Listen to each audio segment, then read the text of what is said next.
In this training video, we provide an introduction to autism spectrum disorder. This training is brought to you by the Delaware Network for Excellence in Autism. When referencing this training content, please use the following citation. At the completion of this training, participants will understand autism spectrum disorder and how it impacts people differently. Participants will also understand basic supports and resources to support people with autism. Now, let's start by talking about the core characteristics of autism. There are many different ways that autism is defined. The CDC works to protect America from health, safety, and security threats, both foreign and in the U.S.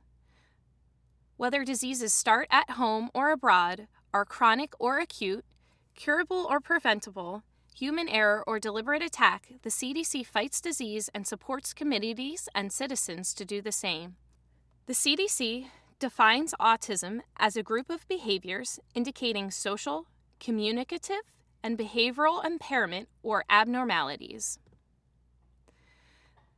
The Diagnostic and Statistical Manual of Mental Disorders is the handbook used by healthcare professionals in the United States and much of the world as an authoritative guide to the diagnosis of mental disorders. The DSM contains descriptions, symptoms, and other criteria for diagnosing mental disorders.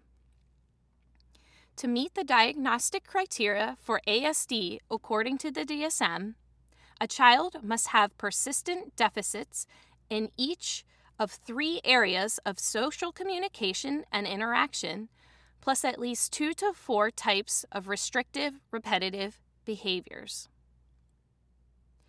The Individuals with Disabilities Act is a law that makes available free and appropriate public education to eligible children with disabilities throughout the nation, and ensures special education and related services to those children. As defined by IDEA, autism is a developmental disability significantly affecting verbal and nonverbal communication and social interaction. It is generally evident before age 3 and adversely affects a child's educational performance. Now, let's review the history of autism. Autism was first identified as a unique syndrome in 1943 by Dr. Leo Kanner. In his seminal article, he described autism as an inability to form the usual biologically provided affective contact with people. And he noted 3 primary characteristics: social isolation, language impairments, and insistence on sameness. In this article, Dr. Kanner also described the characteristics of parents of children with autism as being highly intelligent, lacking warmth, and showing limited interest in people, which really contributed to the notion that inadequate parenting, especially from the child's mother, contributed to the syndrome. Subsequent research has conclusively debunked this theory and provides strong evidence that a combination of genetic, biological, and environmental factors combine to cause autism spectrum disorder. Autism was added to the DSM as a separate diagnosis in 1980. Just as Dr. Kanner was conceptualizing his disorder of autism, Hans Asperger was simultaneously writing about a group of children he was studying in Vienna. He characterized these children as being socially isolated, lacking social reciprocity, having normal to advanced language skills, having narrow focus of interest, and showing motor clumsiness.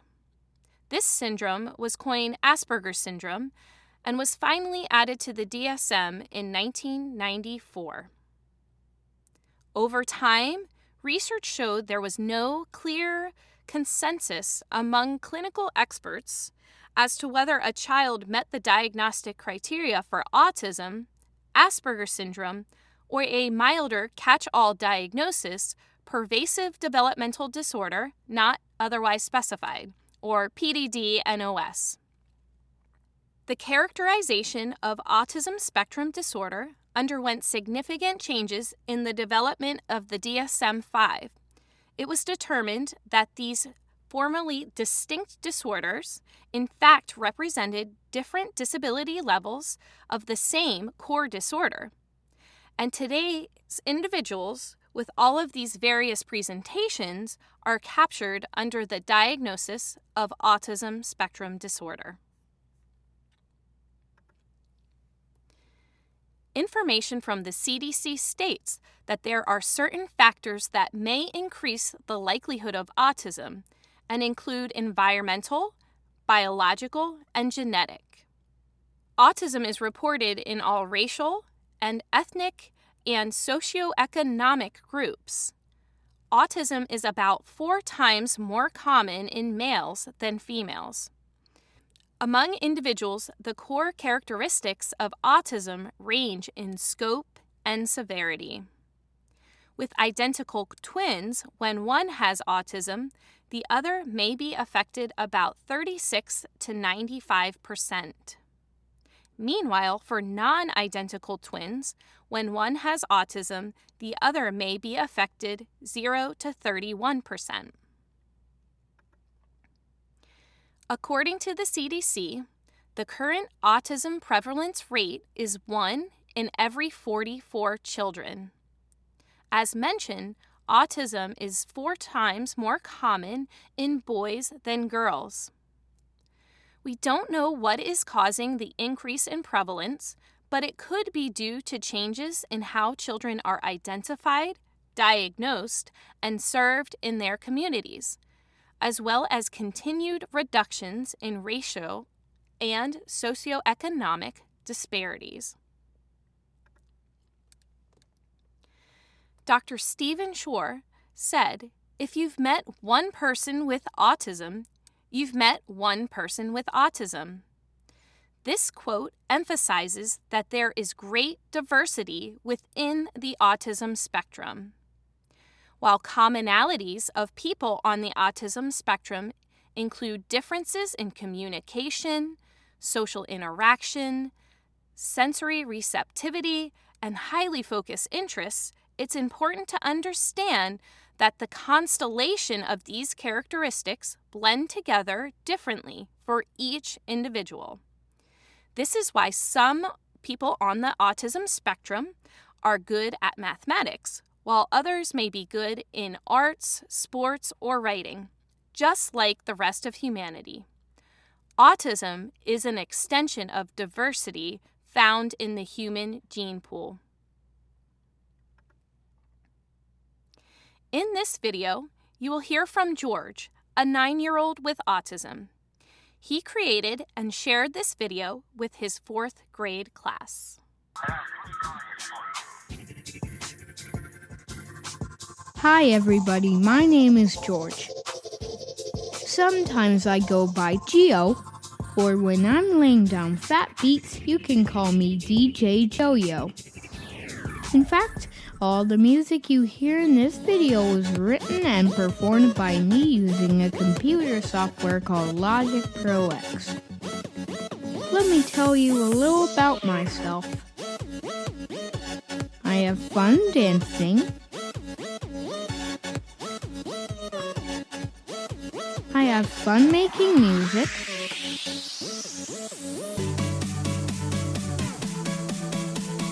I love to draw and make art. And wait for it, I have this thing called autism.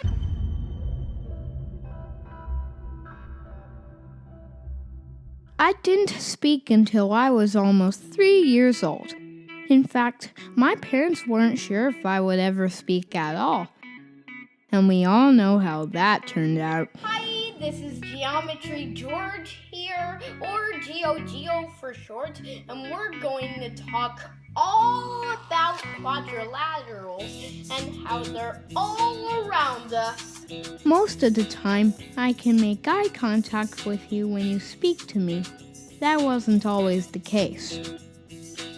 Like a lot of other kids with autism, I might not have been looking, but that didn't mean I wasn't listening.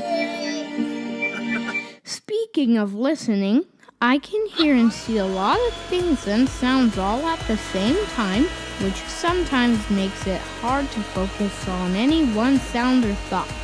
That's why it may take a little more time to answer you when you ask me a question. Loud in here. Carry on. I also tend to take what people say literally. That means if you say, "take a seat," you might find one less chair in your classroom. If you say it's raining cats and dogs, I might think, "Ooh, I'm getting a puppy." If you say fall is coming, I might plop to the ground. If you say I'm so hungry I could eat a horse, I might get a little nauseous.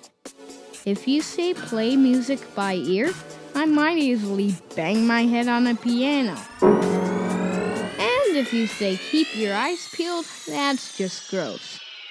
So if you're very specific when you talk to me, everybody wins. Let's talk about my senses. I love to touch and feel different textures and temperatures. Not all kids with autism like touching or being touched, but I do.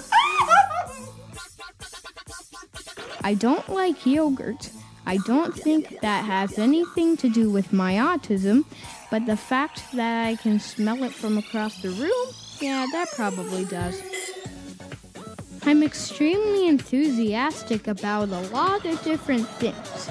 Sometimes when I get very excited about something, I flap my hands or bounce up and down, or as you may have already noticed,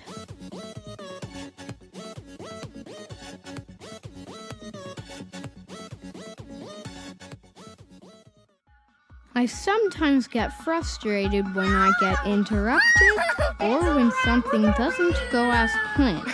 You can't predict how it's gonna go, George. Or when something unexpected happens, or when I make a mistake, or when I don't get called on, or when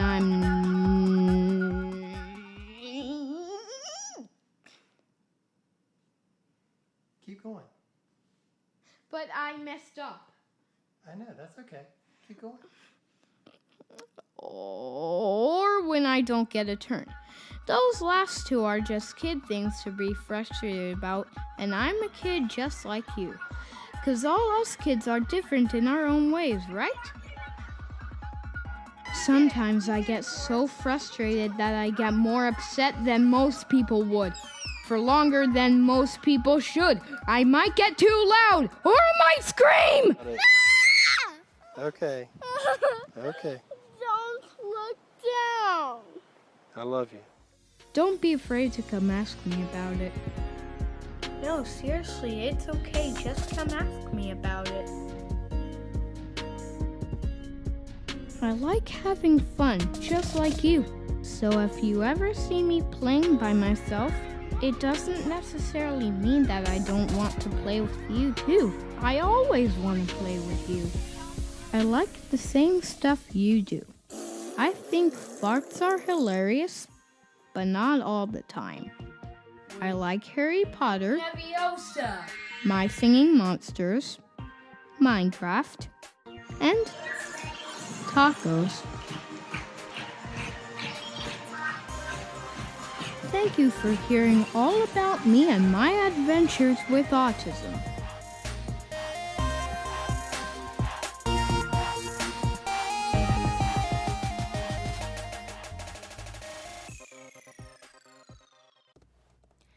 Now, let's move on to discuss the core characteristics of autism in more detail. There are two core areas of development that differ in individuals with autism. Autism is characterized by differences with social communication and a demonstration of restrictive, repetitive patterns of behavior or interests. These differences impact how an individual functions across all settings.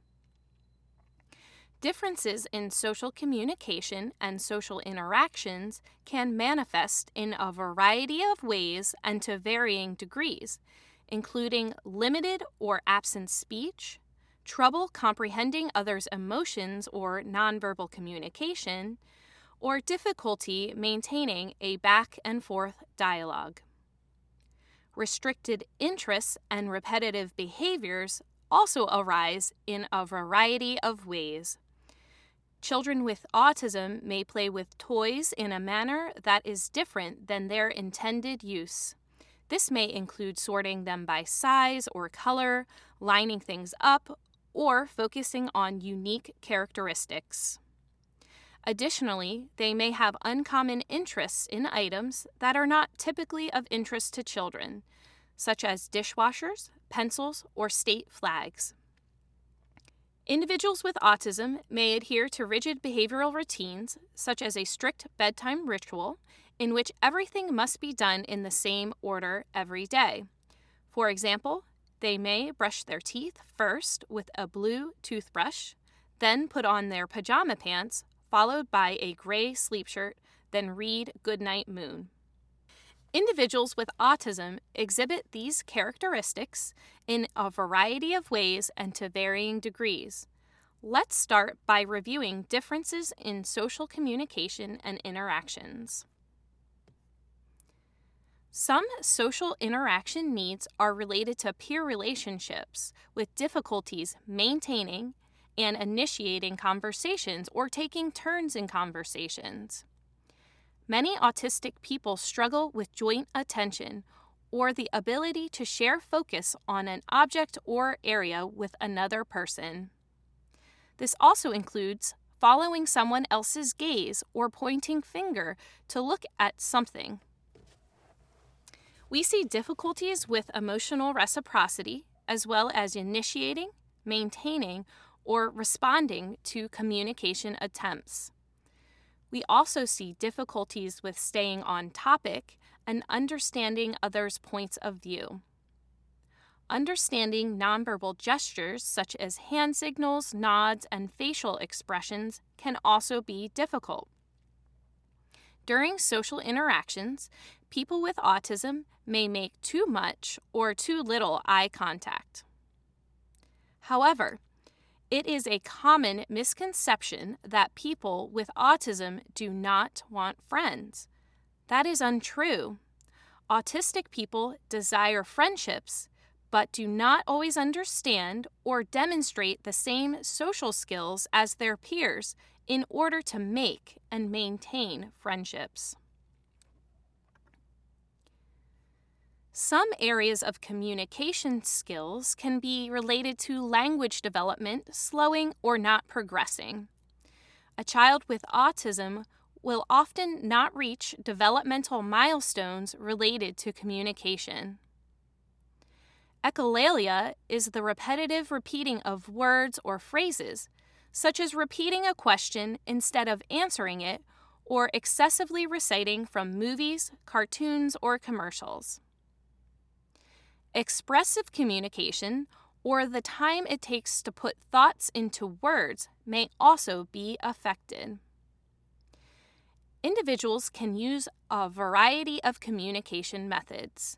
They may communicate using augmentative or alternative communication devices, or AACs. They may use the Picture Exchange Communication System, or PECS, or gestures, switches, or other methods. Individuals with autism may also have difficulty understanding sarcasm or metaphors. It can be difficult to distinguish between a speaker's intended meaning and what they're actually saying.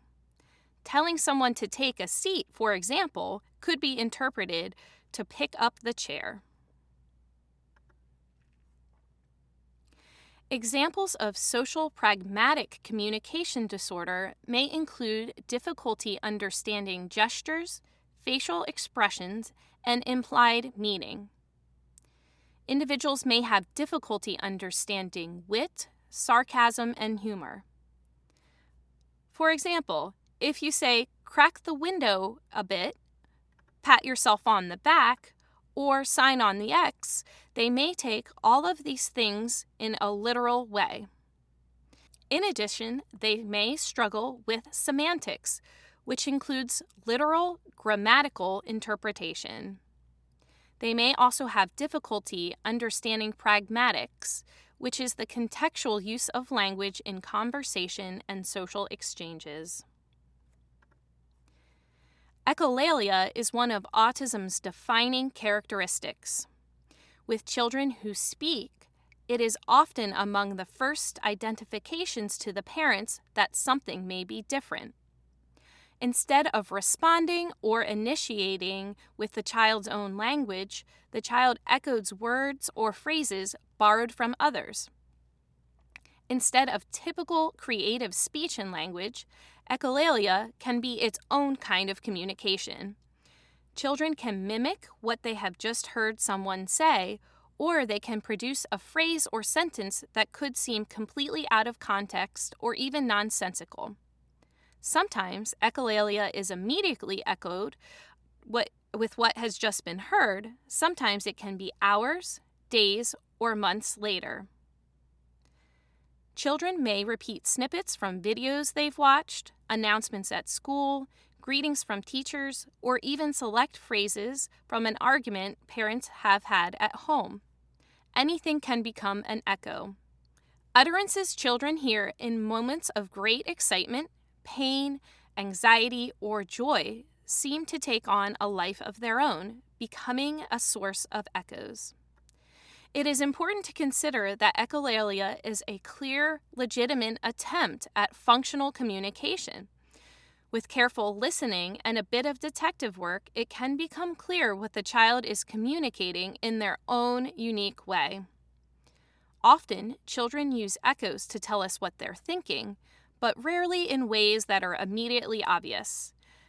Echolalia serves a vital purpose for many children with autism. It is a path to acquiring language, and it is a way to connect with other people. Here we have a video that shows echolalia.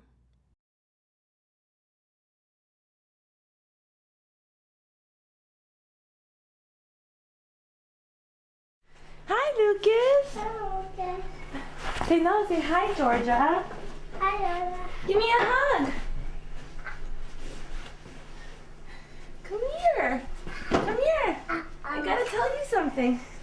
Hi. Give me a big hug. Oh. How are you? Hi. Say, I'm fine. I'm fine. Good. That's good. Are you playing? I'm fine. Cheek, cheek, cheek, cheek, cheek, cheek, cheek. Oh, it's cold. Look. Ooh.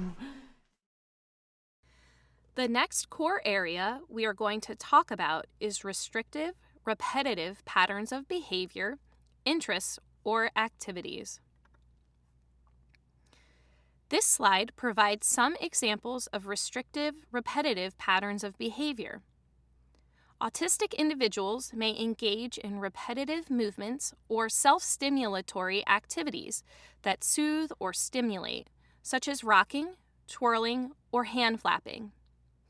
You may also encounter resistance to change, which can manifest as difficulty transitioning from one activity to another, especially if the transition is unexpected.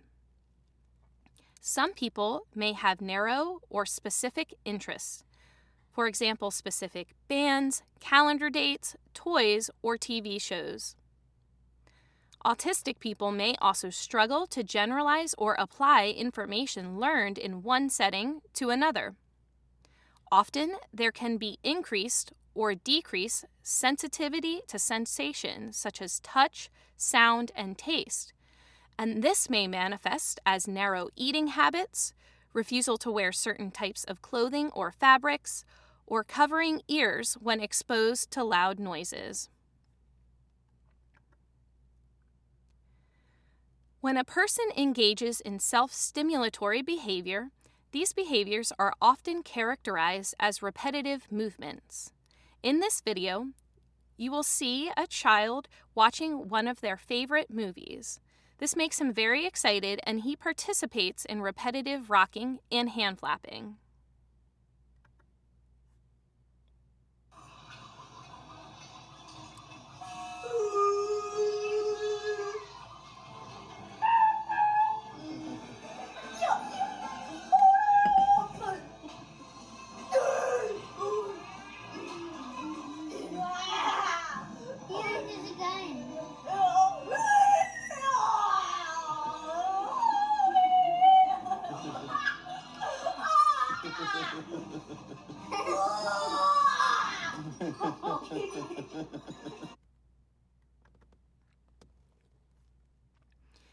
Here, we have some more video examples of how focused interests can be seen in day-to-day life.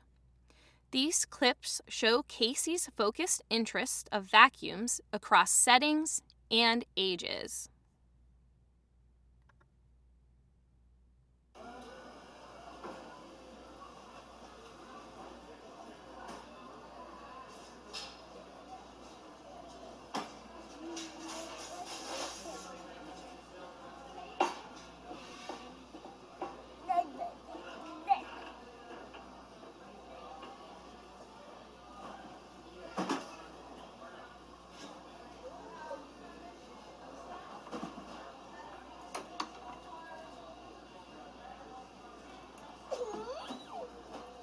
All done, blue vacuum? You want a different one? Help.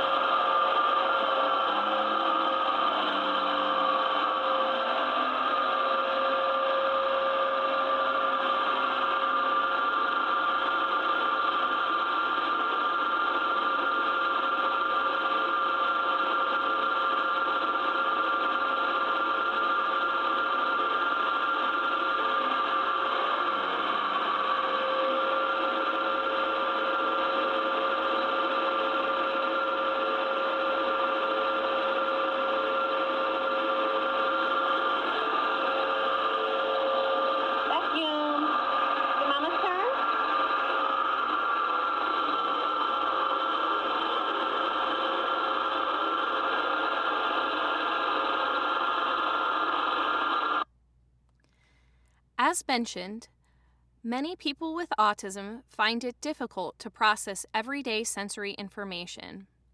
They can be hypersensitive or oversensitive, or hyposensitive or undersensitive to sensory input.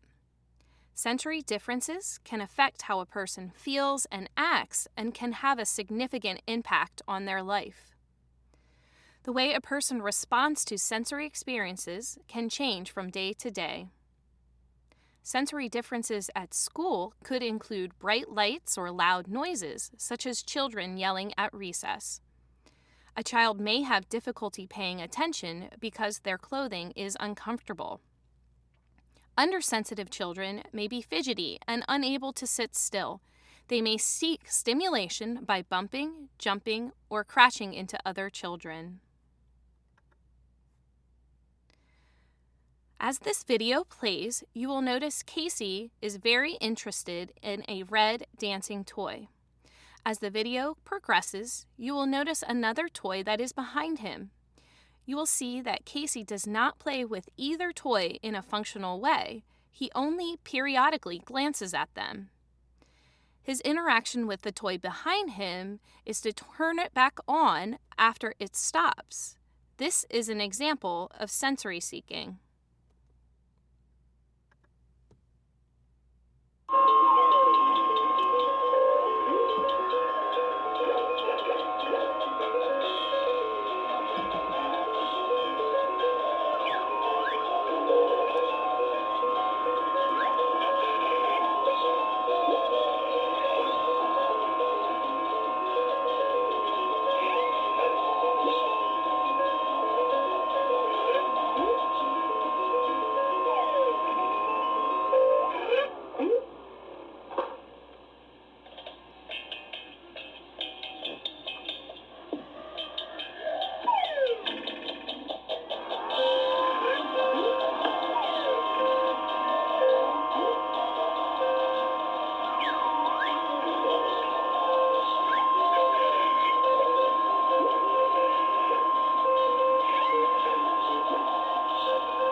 Now that we've talked about the core characteristics of autism, we want to make a very important point.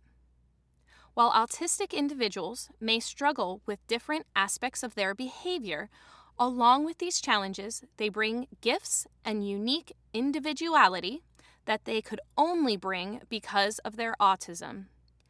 We need to shift away from focusing on their deficits and focus on their strengths. Thinking differences are not a choice in autism, but a consequence of very real differences in the brain. The perception a lot of times is that children with autism won't or don't want to do what you're asking them to do or participate in a way you're expecting them to, when actually it's because of their differences they cannot do it.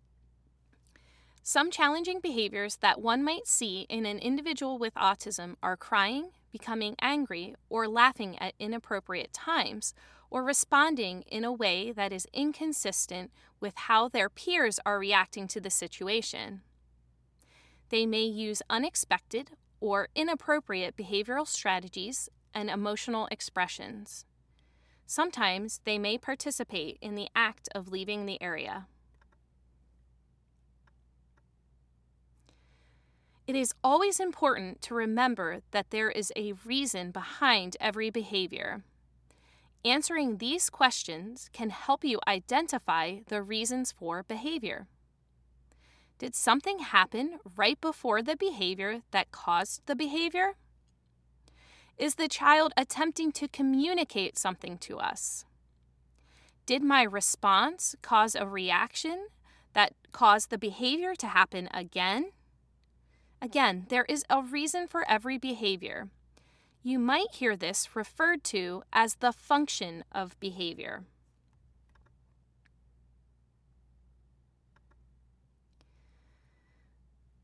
So why do we see certain challenging behaviors? This model is adapted from N. Goodman's The Iceberg Model and helps us to illustrate. The top of the iceberg is what can be seen. In this example, what we see are challenging behaviors. What we don't always see are the skill deficits and differences that can lead to the challenging behaviors. For autistic children, these deficits are typically in communication, social skills, and restrictive and repetitive patterns of behavior. If we only address the behaviors above the water, we will never change the behavior. We will continue to see the behavior because we have not provided any skills or tools to replace the behavior to help support the child. Some general tips to consider when working with children with autism are identifying the preferred method of communication for that individual. It is also helpful to incorporate the individual's focused interests, use plain language, include visual aids such as pictures, drawings, and signs. The use of repetition can also be beneficial. It is important to incorporate breaks, especially during more difficult or non-preferred tasks. In addition, you can incorporate specific reinforcements. Provide warnings for upcoming transitions, such as timers. You can allow additional time to respond to questions, offer choices, and create routines. To learn more about evidence-based practices and supports, please check out our evidence-based practices and visual support training videos available on the DNEA website. I want to share a video of Temple Grandin. In the video, she explains her perception of autism spectrum disorder. She explains what it feels like to be autistic, how she thinks, and her struggles in high school.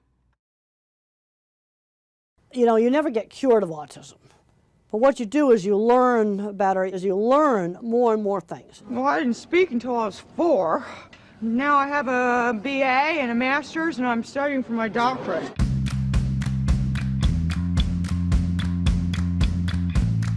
I can remember the frustration of not being able to talk. I couldn't get my words out. My speech came in gradually, a few words at a time. When I was a little kid, I was very autistic, nonverbal, rocking. You know, that's the kind of kid they just put away in the institution. But I had a speech teacher that worked really hard with me, and I can't emphasize enough the importance of young children getting early intervention. You got a 2-year-old or 3-year-old with no speech, don't wait.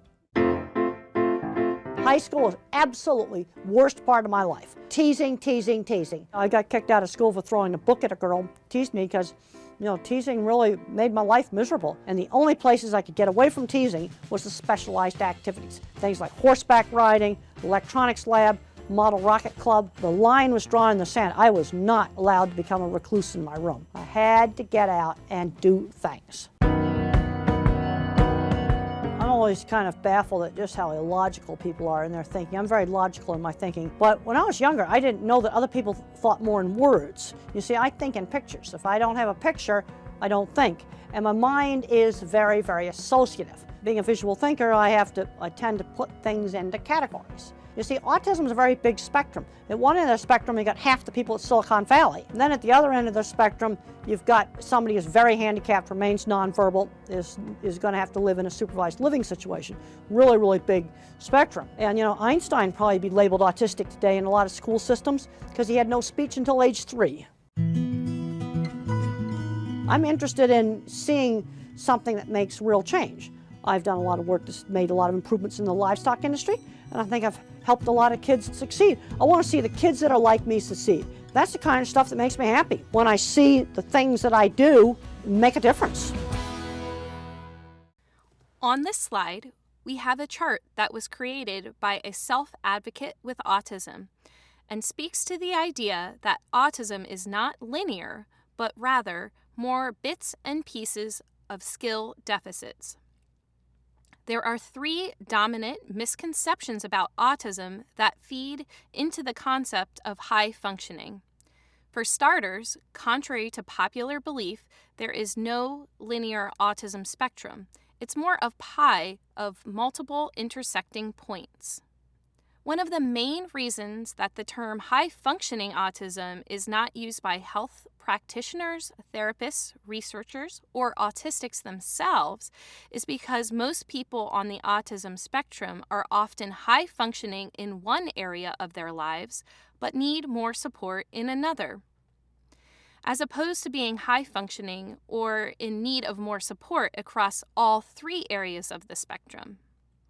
In addition, functionality often changes over the course of the lifespan of an autistic person. Now, let's talk about some basic supports and resources related to evaluations for autism in the state of Delaware. For additional resources, please review our brief video on the DNEA website. On this slide, you see the differences between educational classification of autism versus the medical diagnosis of autism. You will see that the same tools or assessments may be used to evaluate an individual. Some of the professionals or specialists participating in the evaluation may be the same or different. The criteria used are also different. The school assessments determine educational eligibility for special education and related services as outlined by federal and state law and code. In order to qualify in school, the individual's disability must also have a significant impact on their educational performance. In the medical setting, the assessments determine if a child has a medical diagnosis of autism based on the DSM.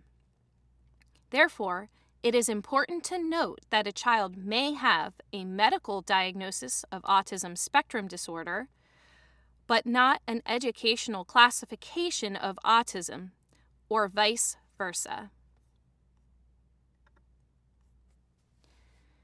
When evaluating children in the state of Delaware for autism, there are 2 state programs. Due to the birth mandate in the state of Delaware, it ensures that children with certain types of developmental delays or disabilities and their families receive appropriate services from birth. The Child Development Watch, which includes birth to age 3, provides multidisciplinary assessments of developmental domains and determines eligibility for early intervention services. Local school districts evaluate for eligibility for special education services. Please contact the DNEA for additional information, trainings, and resources. Here on the next few slides are the references that we used to create this training video.